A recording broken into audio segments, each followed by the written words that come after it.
Salams from the People's Dispatch studios here in New Delhi. I'm Siddhant Ani and you're watching Daily Debrief. On the show today, 4 US police officers have been indicted in a federal investigation around the killing of Breonna Taylor. From Austria, we have updates on the negotiations on the Iran nuclear deal. And it's been 3 years since the government of India revoked the special status to the state of Jammu and Kashmir. First up, our top story, 4 US police officers, as I was just saying, have been arrested and charged over the shooting of 26-year-old hospital worker Breonna Taylor in her home in the city of Louisville, Kentucky on the 13th of March 2020. Taylor was shot dead by plainclothes police executing what's called a no-knock search warrant in the US. A warrant federal investigators have now told us was obtained by illegal means. Taylor's killing sparked nationwide protests against racial injustice and systemic racism in the country's police departments. I spoke earlier via video conference to Anish, who's been covering this story for People's Dispatch. So Anish, what are we learning from the federal indictment of these 4 police officers? Yes, so the current federal indictment pretty much charges all 4 officers, and this is the first time that that has happened. We have to remember that it was only in the previous indictment that we saw in the lower court, there was only this one person, which was Hankison, who was charged, and also as we know that the entire trial that went around him was also not was riddled with problems, if not, and like the rigorousness is a different thing, but it was just riddled with problems of a whole lot of things, including the charges that were filed against it. So in those cases, a federal investigation that began in May 2020, finally the FBI is filing charges now, more than 2.5 years later, and that shows how, despite all the talk about fairness and trying to get through, it took so long for the officers, even the federal officers, to make this happen. To another highlight that we need to talk about is the fact that not all 4 officers are being charged with the death of Breonna Taylor or anything related to her death. 3 of them are only being charged for falsifying evidence and falsifying testimonies and a whole lot of things that were done just to get Hankison out. He's the prime suspect, so he's the one who is charged of shooting Taylor that actually killed her.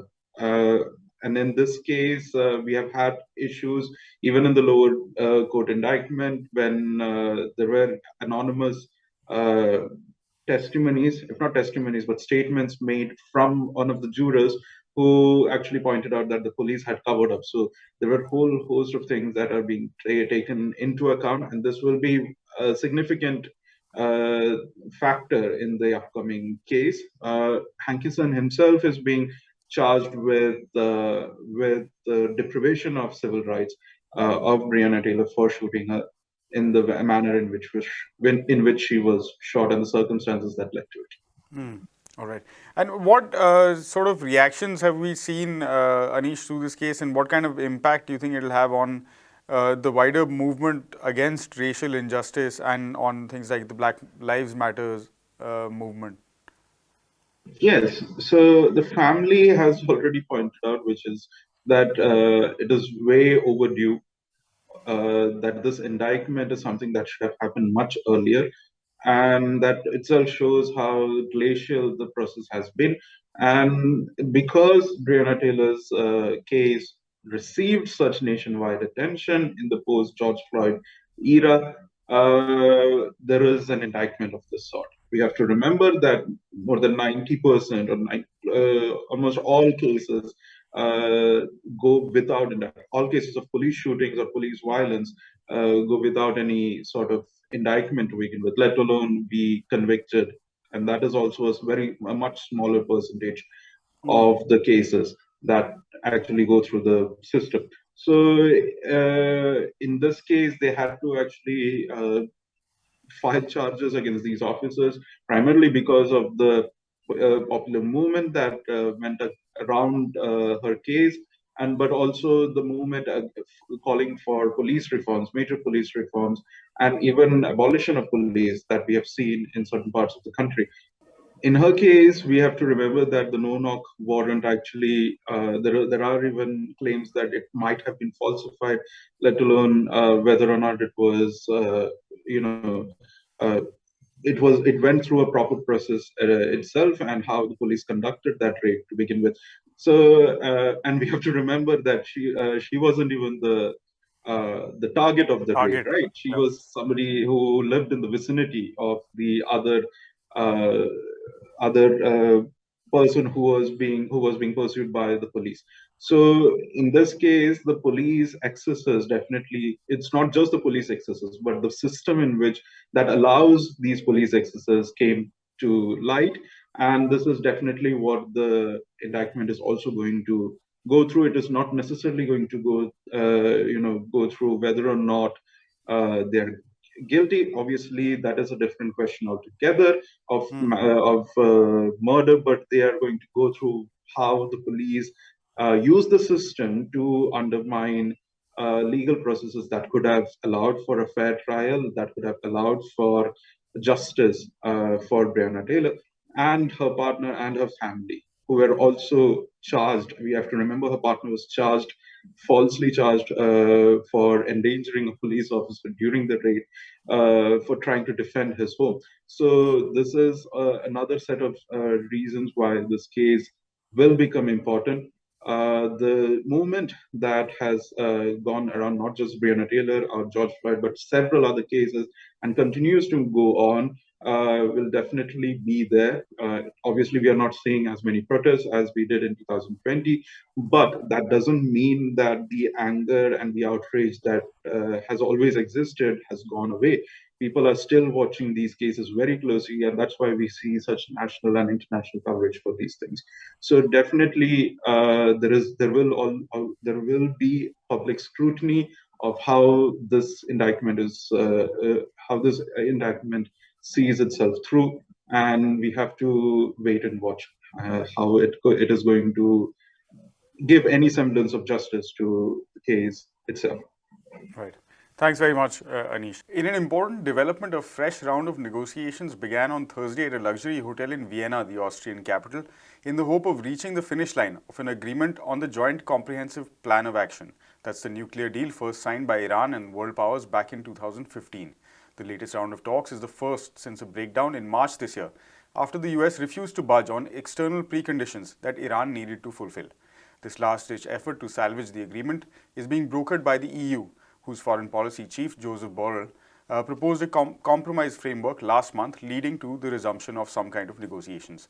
Abdul is in studio now, and he's been covering the story regularly, although not much has come out, as we were talking about earlier, Abdul. But at least the resumption indicates an inclination on both sides to reach a conclusion rather than the collapse of this deal altogether. That is what is it looks like that. We are not very certain about it because there are basically assumptions on both sides that the other side is trying to delay for XYZ reasons. Of course, the US has a strong motivation not to go into the deal. Biden administration, without promises made in last few months, has shown a very obvious reluctance to basically resume its commitment under the JCPO, primarily because of the pressures exerted by the Israelis. And I think after Biden's visit, where he signed an agreement with Israeli caretaker Prime Minister, given the sensitivities involved for the Israeli larger politics, I am very skeptical about the outcome coming anytime soon. The conclusion coming anytime soon, primarily because of the elections in Israel. So from that side, of course, this is quite obvious. From Iranian sides, Iranians are quite adamant about one thing, that there should be guarantees. And until there is guarantees, until all the sanctions are withdrawn, there is no hurry for Iranians to kind of go back to the original commitments, which they have started kind of reversing back post US withdrawal. Iranians have also, it looks like there is a calculation that given the larger geopolitical developments in the recent period, the war in Ukraine, the problems with China, there is a space, the price rise and other thing, there is a space in which Iran is in a better place to negotiate and argue for its case. Right. I think also we were seeing the results of some of the US primaries coming out, and Yes, with IPAC-backed candidates sort of making major gains. I guess the November midterms will also play a part in it. But coming back to this, what the EU is saying is a well worked out technical arrangement that considers all parties and all of that. The EU is clearly pushing for some kind of breakthrough on this, and the language they're using is also quite clear that like having a nuclear standoff at this point is in no one's interest. Is anyone really listening beyond the machinations that you were mentioning earlier? Since if you see it from the European perspective, of course there is a strong need for the deal at this moment. Iran being one of the largest repositories of natural gas and of course one of the largest producers of oil, may fulfill the needs of European Union, which has been compromised because of the Russian blockade, a partial blockade of supplying and all their own, because in retaliation to their own sanctions. So they need the deal at this moment. It will be a great relief for them before the winter arrives, which will lead to further rise of demand of energy sources. And if it happens at this moment, it will provide a much needed relief. And therefore, Borrell's proposal has almost every issues raised by both the parties addressed. The technical part is not an issue. The only thing which is an issue is whether the US is ready to, there is a political will to withdraw the sanctions at this moment. As you rightly pointed out, there is elections, domestic calculations in US, domestic calculation in Israel. Israel has an ideological plus political objection to the deal.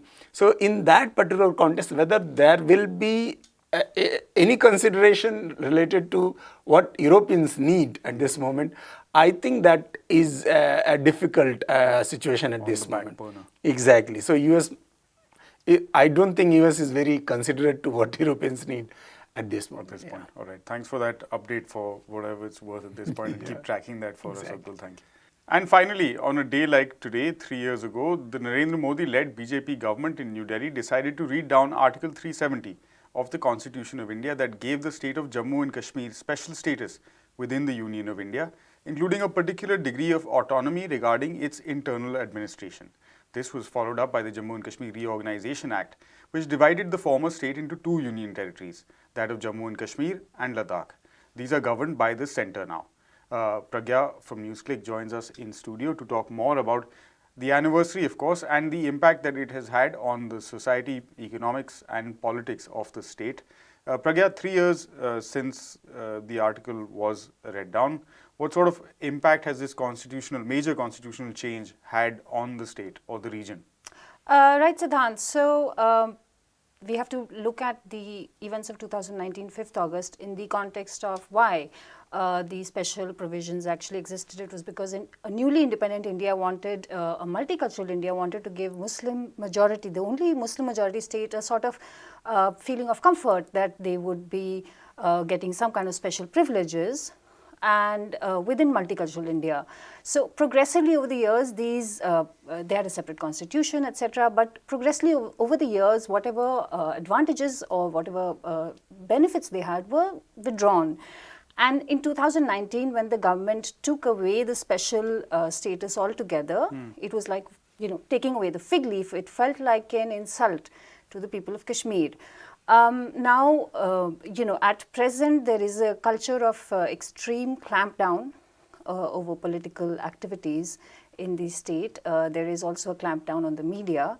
There was a report that I just looked at from the Center for Monitoring the Indian Economy, which says the unemployment rate in Kashmir and Jammu and Kashmir is 20%. The government's own report recently said that the unemployment rate is actually closer to 46%. when recently 4 or 5,000 posts were advertised by the government, the Employment Directorate in Kashmir. More than 5 lakh people are said to have applied for it. So the reason for this is also the another change that the government brought in 2019, which was to allow people who, they changed the way you can seek domicile in Kashmir. Right. So now there's a greater competition for the limited number of jobs which are there across the country actually. So also, it's 3 years. What kind of development can any government actually showcase in that short period of time? And then there was the COVID pandemic. So it's been overall an extremely difficult phase for the people of Kashmir. They feel they feel as if the removal of the special status confirmed to them the sentiment in the rest of India, in the central government, that the Kashmiris don't belong in India. They felt that they are being treated in the way they were because of this fear which exists outside of Kashmir. That's the fundamental problem. Right.